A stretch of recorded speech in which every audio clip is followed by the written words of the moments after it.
السلام علیکم۔ آج کی ویڈیو میں آپ سبق نمبر 2 امید کی خوشی کا حوالہ مصنف مشقی سوالات الف ب ج د ہ سوال نمبر 3 اور 6 کریں گے۔ حوالہ مصنف حالات زندگی۔ سر سید احمد خان دہلی میں سن 1817 میں پیدا ہوئے۔ والد کا نام سید محمد متقی تھا۔ ابتدائی تعلیم مکتب میں حاصل کی، پھر قرآن مجید حدیث نبوی صلی اللہ علیہ وآلہ وسلم اور فقہ کی تعلیم 18 سال کی عمر میں مکمل کر لی۔ اس کے بعد منصفی کا امتحان پاس کر کے بحیثیت منصف ملازم ہو گئے اور ترقی کرتے کرتے جج کے عہدے تک پہنچ گئے۔ دوسری ہیڈنگ آپ ڈالیں گے طرز تحریر۔ سر سید احمد خان ایک بلند پایہ نثر نگار، اخبار نویس اور عالم تھے۔ آخری مغل بادشاہ بہادر شاہ ظفر نے آپ کو جواد الدولہ اور عارف جنگ کے خطابات دیے۔ انگریز حکومت نے بھی آپ کی خدمات کے صلے میں آپ کو سر کا خطاب دیا۔ تصانیف: آپ نے بہت سی کتابیں لکھی جس میں آثار الصنادید، خطابات احمدیہ، اسباب بغاوت ہند اور تاریخ سرکشی بجنور بہت مشہور ہیں۔ آپ نے اپنی ادبی زندگی کا آغاز اپنے اخبار سید الاخبار سے کیا۔ مسلمانوں کے اخلاق کے لیے ایک رسالہ تہذیب الاخلاق نکالا۔ سوال نمبر 1، مصنف نے امید کو خوشی کیوں قرار دیا؟ امید: باقول مصنف کے امید ہر محبت کی بنیاد ہے، ہر درد کی دوا ہے، ہر دکھ کا مداوا ہے۔ مداوا درست نہیں لکھا ہوا، آپ ایسے لکھیں گے میم دال الف واو الف۔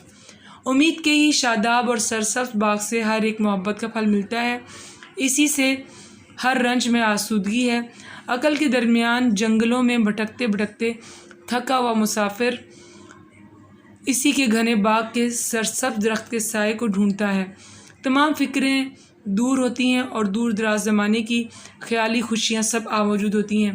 سوال نمبر 2، بے گناہ قیدی رنجیدہ کیوں تھا؟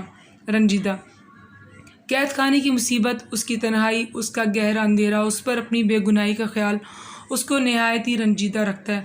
اس سبق میں رنجیدہ قیدی سے مراد حضرت یوسف علیہ السلام ہیں۔ سوال نمبر 3، امید ہماری زندگی میں کیا تبدیلی لا سکتی ہے؟ امید اندھیروں میں روشنی کی کرن ہے، ہمارے دکھوں غموں کا مداوا ہے۔ امید ہر درد کی دوا ہے۔ مصیبت اور پریشانی کے دور میں امید اچھے مستقبل کی نوید ہے۔ یہ ہمیں آنے والی خوشیوں کی خوشخبری سناتی ہے، ہمیں کسی حال میں مایوس ہونے نہیں دیتی، ہمیں ٹوٹنے اور بکھرنے سے بچاتی ہے اور مصیبت کے عالم میں ہماری زندگی کو بدل دیتی ہے۔ دنیا کے چھوٹے سے چھوٹے بڑے انقلاب کے پیچھے امید ہی ہوتی ہے۔ سوال نمبر 4، آپ کی کون سی امید آپ کے والدین کے لیے خوشی کا باعث ہے؟